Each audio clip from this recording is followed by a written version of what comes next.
Olá, estudante! Nesse vídeo faremos uma abordagem sobre os pagamentos dentro de um processo de falência.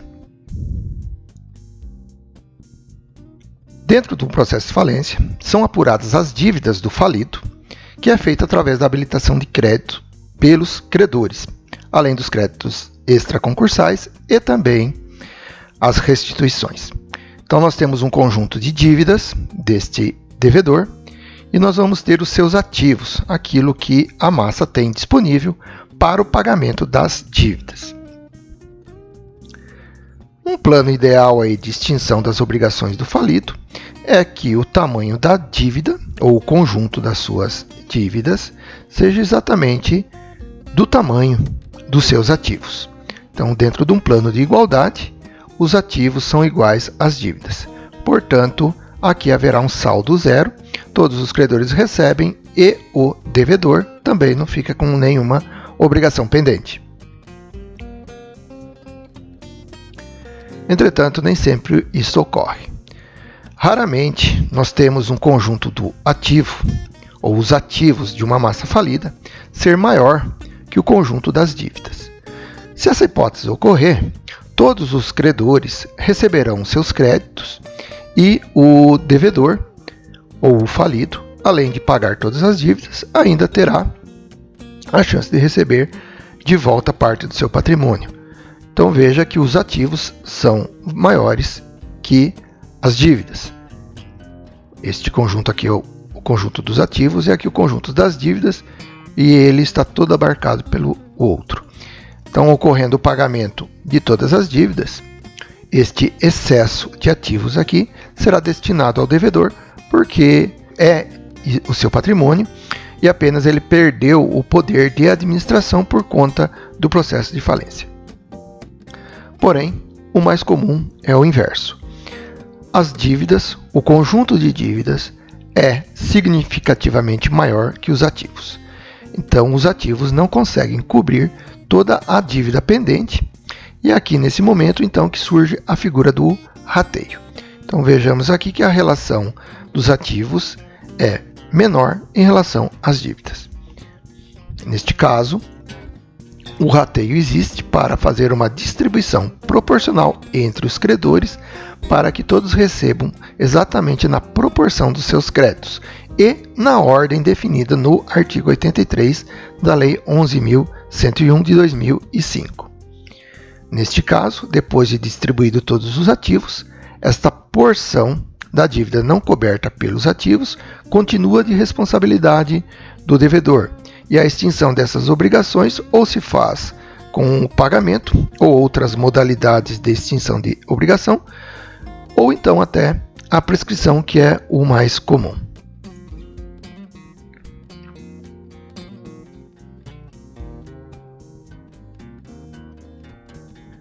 Agora veremos como funciona o princípio do rateio, como se distribuem os pagamentos.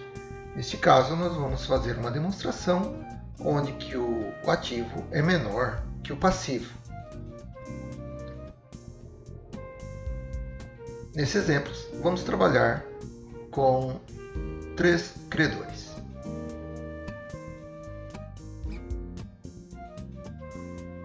Então, teremos o credor A, teremos o credor B e teremos então o credor C. Cada um desses credores terá o seu respectivo crédito. Aqui começa a demonstração ou os elementos necessários para o levantamento dos nossos dados para que se faça o rateio. Então vamos colocar para o credor A que ele tem um crédito de R$100. Para o credor B, um crédito de R$200. E para o credor C, um crédito de R$300. A soma desses créditos atinge a importância, portanto, de R$600. Agora, nós temos que definir então uma proporção entre o total da dívida, ou o total dos créditos, dívida para o devedor e crédito para os credores. O elemento importante agora é a gente definir a proporção. A proporção, ela vai dar entre os credores o tratamento equânime entre o tamanho do seu crédito e o tamanho do ativo. Portanto, aqui nós temos uma dívida de R$600 e cada credor tem uma parte dessa dívida aqui. Então nós vamos trabalhar a proporção. No caso do credor A, a proporção é de R$100 para R$600 da dívida. Para o credor B, serão R$200 para R$600 o conjunto total da dívida. E para o credor C, são R$300 para uma proporção de R$600, que é o total da dívida. Então, a gente fazendo um processo de simplificação dessa proporção aqui, nós teremos então que o credor A tem 1/6 do total dos créditos, o credor B vai ter então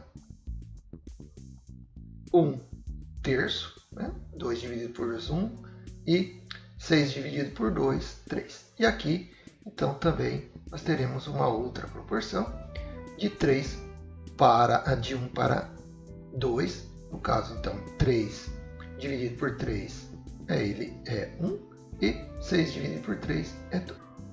Então a soma desse conjunto aqui nós vamos ter o número de 1 inteiro. Esse 1 inteiro aqui vai ser o valor do ativo. O ativo vezes 1 e dividido por qualquer um destas frações. Pois bem, definido isso, agora nós vamos caminhar para o rateio. O rateio ele implica em um ativo. Então nós vamos ter aqui um ativo e nós vamos ter então um valor disponível, aquilo que no processo da falência tem disponível para o pagamento dos credores. No caso do nosso exemplo aqui, vamos colocar que o valor disponível seja de R$300.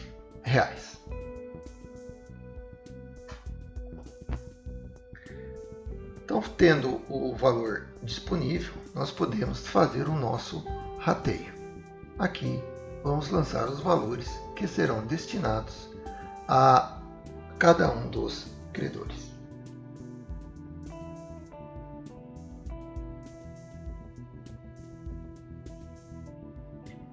Iniciando pelo credor A.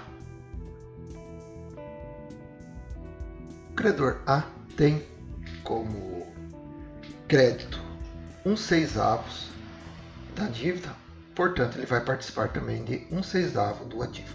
O ativo é 300 e ele tem direito a 1/6, ou seja, 1/6. Aqui, então, nós fazemos a divisão.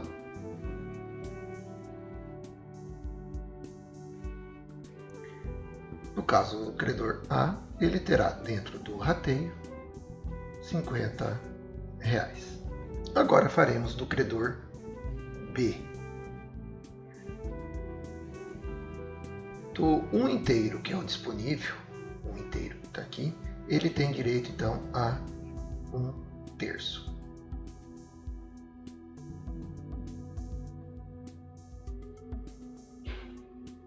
Então o credor B tem para receber, proporcionalmente ao seu crédito e sobre o ativo ou do disponível, R$100.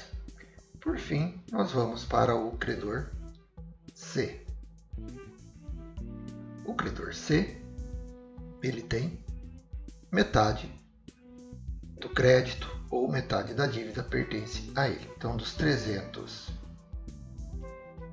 disponíveis, ele tem direito a metade. Portanto, ele vai receber R$150.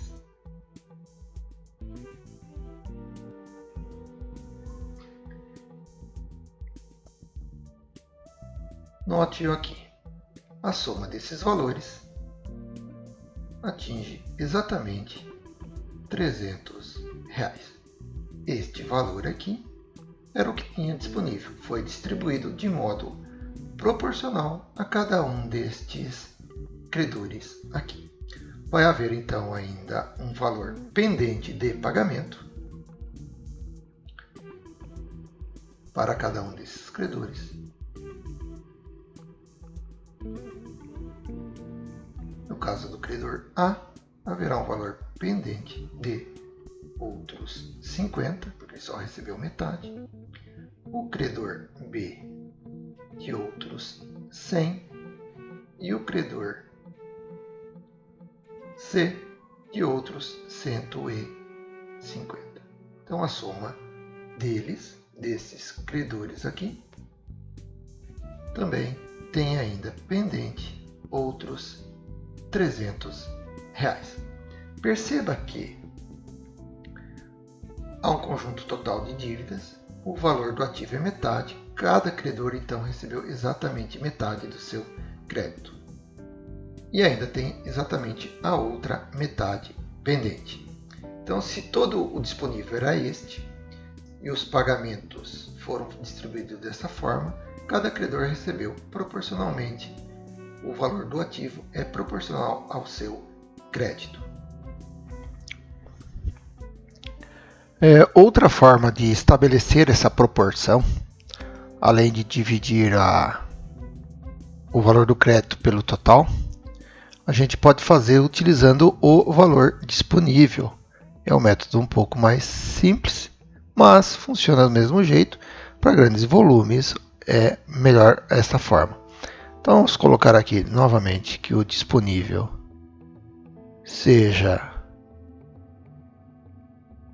os R$300.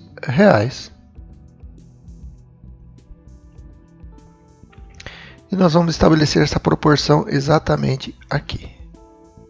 A nossa proporção.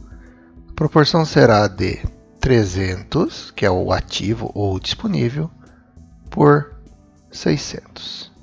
Então a proporção será de 300 para 600, ou seja, 1 para 2. De cada um crédito tem 2 de dívida para pagar.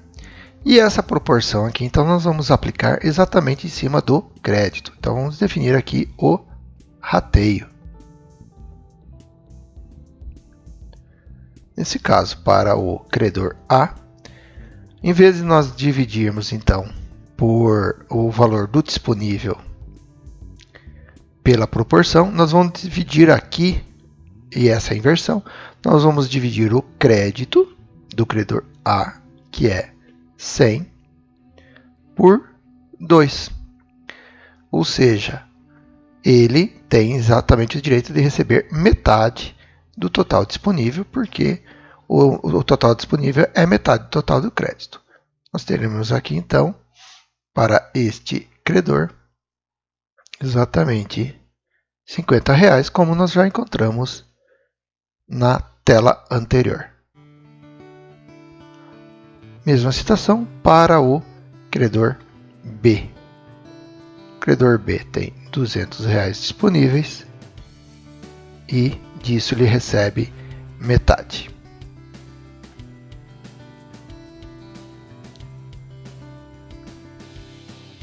Então ele vai receber R$100.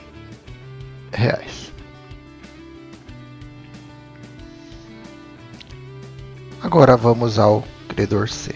Ele tem R$300 para receber, metade disto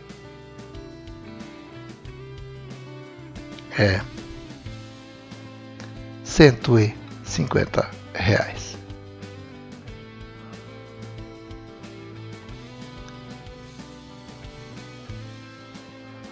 Então a soma, novamente, destes valores aqui, nós teremos R$300. Esse é outro modo de se fazer o rateio. Também funciona perfeitamente. Agora nós vamos ver a implicação da distribuição do rateio envolvendo o crédito do credor retardatário. Lembrando que a Lei 11.101, ela diz que o credor retardatário perderá, dentro da falência, eventuais rateios já realizados. Então, nessa relação aqui, este credor aqui tem a proporção, de 1/3, e este credor aqui, o B, tem a proporção de 2/3. Então, no rateio, ele vai receber exatamente metade, 1/3 do valor disponível, e este 2/3. Então, vamos colocar aqui como disponível, neste caso, o valor de R$ 150. Portanto, 1/3 de 150 ficará para o credor A o valor de 50. E para o credor B, 2/3 de 150, que é exatamente R$ 100. A soma destes valores portará em R$ 150, ou seja, o mesmo valor do disponível. E ele vai continuar tendo, então, pendente para recebimento R$ 50 aqui e mais R$ 100 para o credor B. A situação agora ela toma uma pequena diferença, ou melhor dizendo, uma grande diferença, que é em relação ao aparecimento, então, da figura do credor retardatário. Nesse caso aqui, nós teremos então o credor A, que terá um crédito ainda remanescente de 50, que é esse crédito que não foi pago aqui. Nós teremos o credor B, que também tem um remanescente de 100. E agora nós vamos incluir aqui dentro da figura o nosso credor retardatário. Esse credor retardatário, vamos colocar que ele então tem um crédito de R$ 300, que é o nosso credor C, que nós vimos anteriormente. Então, dos créditos, há uma nova distribuição aqui, de modo totalmente diverso.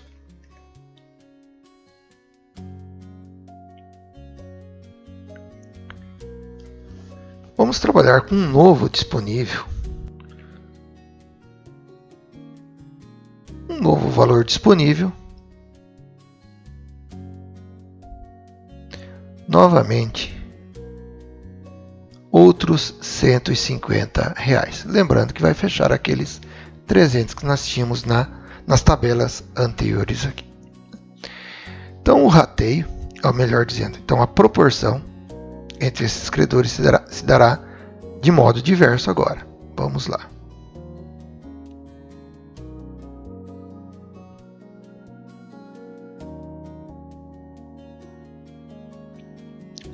Este credor terá, da soma desses créditos, que são 450, ele tem uma proporção de 50 para 450.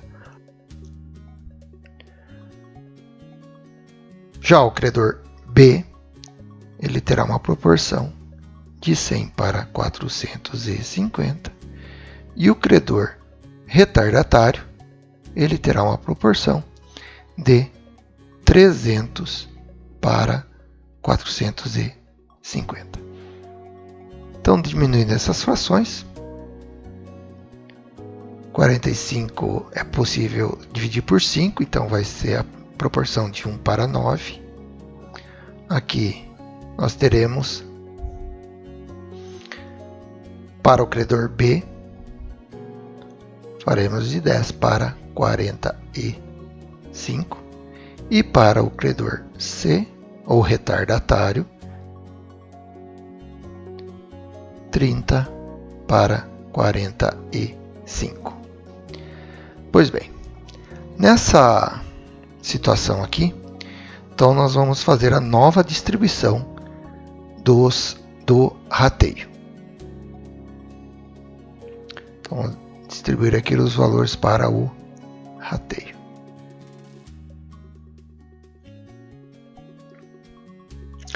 Para o credor A, vamos colocar aqui em cima.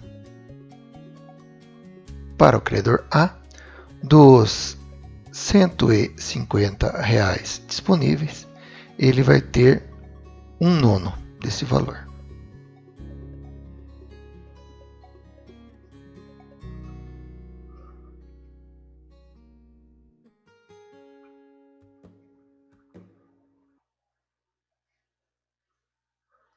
Aqui nós já percebemos que deu uma dízima periódica. Então esse credor A, ele terá no novo rateio, os seus R$50 vai corresponder a R$16,67. Vamos arredondar aqui. Agora fazemos a distribuição para o credor B. Nesse caso, os 150 serão divididos por 45. São 45 avos de 150, mas ele tem direito a 10.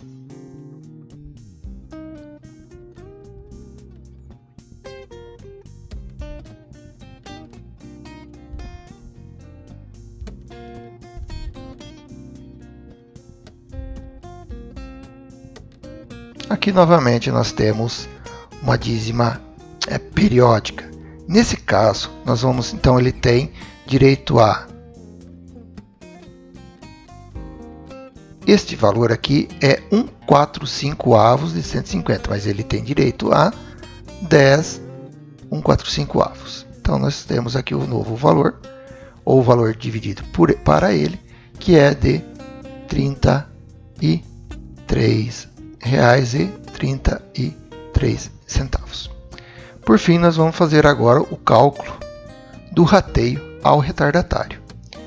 O credor retardatário, vamos colocar aqui, ele tem dos 150,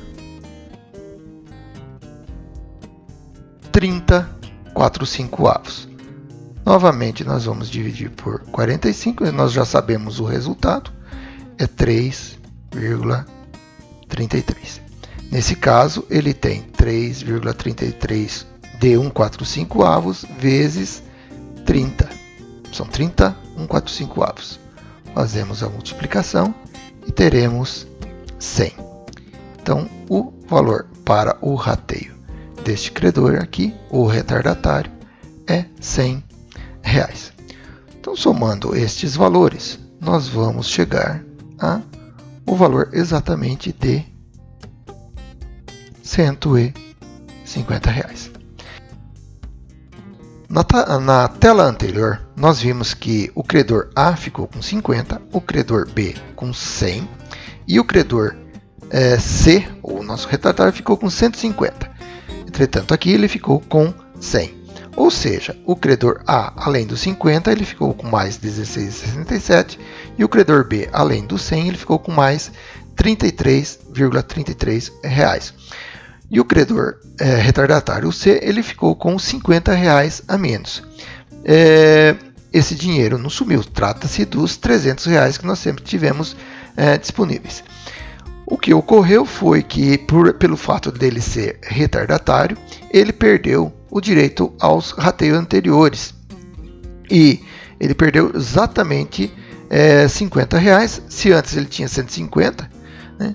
Como aqui ele aparece como retardatário, ele ficou com 100. E ele perdeu 50. E note uma coisa, o 50 é exatamente a soma desses dois novos valores para o credor A e B. Então, este é o efeito para o credor retardatário que habilita após o início dos pagamentos.